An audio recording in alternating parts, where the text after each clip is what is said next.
السلام علیکم ورحمۃ اللہ وبرکاتہ۔ ناظرین کرام، ابھی ایک دن پہلے آسام سے ایک بہت ہی شرمناک گھٹنا سامنے آیا ہے۔ واقعہ یہ ہوا کہ کچھ تبلیغی حضرات جماعت سے واپس آ رہے تھے، تو جب یہ لوگ بوائیں گاؤں ٹرین اسٹیشن پر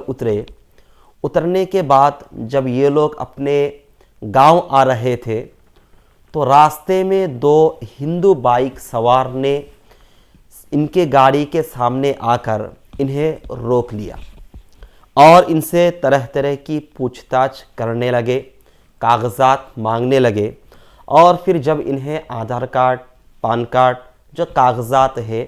انہیں دکھایا گیا، انہیں دیا گیا، تو وہ لوگ ہاتھ میں لے کر ان کاغذات کو پھاڑ کر پھینکنے لگے، اور پھر ان تبلیغی حضرات کے ساتھ ان دونوں نے، دو بائک سوار نے بہت ہاتھا پائی کی اور بہت مار پیٹ کیا، اور دیکھتے ہی دیکھتے وہاں 50-60 ہندو جمع ہو گئے، اور سب نے ان تبلیغی حضرات کو، جس میں جوان بھی تھے اور بزرگ بھی تھے، بوڑھے بھی تھے، انہیں بہت بری طرح سے پیٹا اور ان کے ساتھ بہت ہی زیادہ زیادتی کی۔ اور پھر کچھ دیر بعد پولیس آئی، اور جب پولیس آ کر انہیں وہاں سے لے جانے لگے تو اس وقت پولیس کے سامنے بھی ان تبلیغی حضرات کو، ان جماعتی حضرات کو بہت بری طرح سے پیٹا گیا، اور آسام پولیس وہاں منہ دیکھتے رہ گئے۔ ناظرین کرام، یہ گھٹنا، یہ واقعہ جو پیش آیا ہے،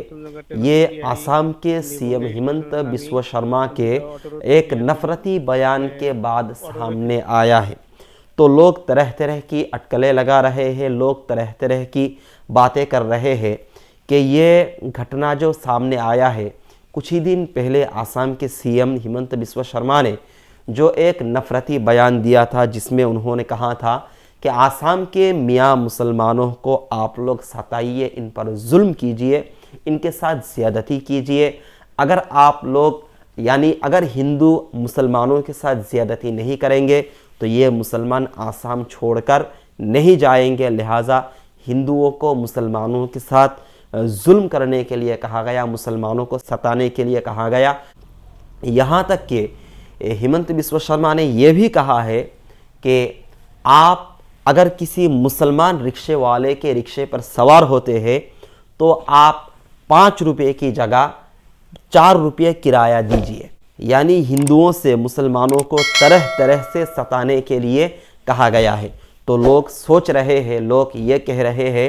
کہ یہ جو واقعہ سامنے آیا ہے، یہ اصل میں سی ایم صاحب کے اسی نفرتی بیان کا ایک نتیجہ ہے۔ بہرحال ناظرین کرام، یہ جو گھٹنا، یہ جو واقعہ سامنے آیا ہے، یہ بہت ہی شرمناک واقعہ ہے۔ یہ ہمارے بھارت کے امیج کو خراب کرتا ہے، آسام کے امیج کو یہ خراب کرتا ہے، لہٰذا ہمیں اس طرح کے نفرتی بیان سے ہمیں پربھاوت نہیں ہونا چاہیے، اور ہندوستان کی جو ایک تہذیب ہے، گنگا جمنا تہذیب، اس تہذیب کو ہمیں برقرار رکھنا چاہیے، اور آپس میں بھائی چارہ بجا کر اس ہندوستان کو، اس بھارت کو ایک شانتی پورن دیش بنانا چاہیے۔ تو ناظرین کرام،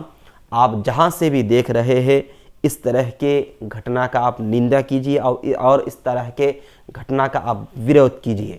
اور اس ویڈیو کو زیادہ سے زیادہ شیئر کیجیے تاکہ ان لوگوں کے ساتھ جو ظلم ہوا ہے، ان لوگوں کو انصاف ملے اور اس طرح کا گھٹنا دوبارہ کہیں ظاہر نہ ہو۔ السلام علیکم ورحمۃ اللہ وبرکاتہ۔ ناظرین کرام، اگر آپ اس چینل پر نئے ہیں تو اس چینل کو سبسکرائب کر لیجئے تاکہ اس طرح کے مزید ویڈیوز آپ تک پہنچتی رہے۔ میں ہوں آپ کا دوست مفتی خلیل الاسلام۔ السلام علیکم ورحمۃ اللہ۔